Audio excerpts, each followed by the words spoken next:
I attended an interfaith conference around the year 2007. And at that time, I was at the University of Nairobi as a student. And the professors who were invited to come and speak, they didn't come because there was a tension between Catholics and Muslims that time. So Muslims were always saying Christians are using us for bad reasons. So we happened to be like 7 of us in the conference. We were invited like 20, only 7 appeared. And all the speakers didn't come and they didn't give apology.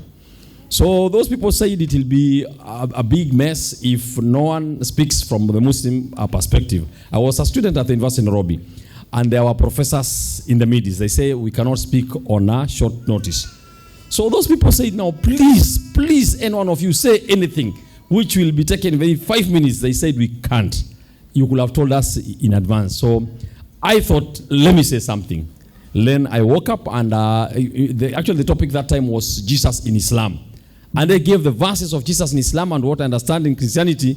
By the time I was sitting down, they started calling me professor. And I was a very young guy, and I was told, sit here in front. That is how my journey into interfaith dialogue began. And another one is that I was raised an orphan, and I didn't go to school like most of you.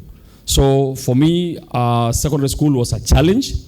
And then for those who understand, in Kenya, you are allowed to go and sit for KCSE as a private candidate. With a long story, cut short. That is what I did, and I tried to enter Muslim schools. They couldn't allow me because I wanted to enter when terrorism was high in Kenya.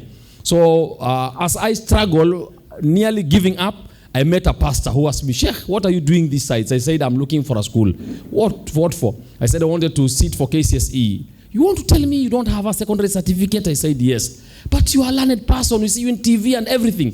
So you realize because my Muslim brother and sister didn't want to assist me, now I'm entering into a challenge. But the secrets which we had now are exposed. And then he told me, let us go to the church there. I asked myself, do I enter church me with my kanzu? Church with a kanzu. But I said, because it's a child problem, let me enter. Then I entered there. The first thing that one of the pastors saw me there, he asked me, have you now come to embrace Christianity? And this is very provocative, and there are many people there. I said, no, but I've come to love Christians and listen to what you're offering. So that school is the one which allowed me to sit for KCSE. I sat for KCSE, so me, I've not studied secondary like most of you, just sat for examination.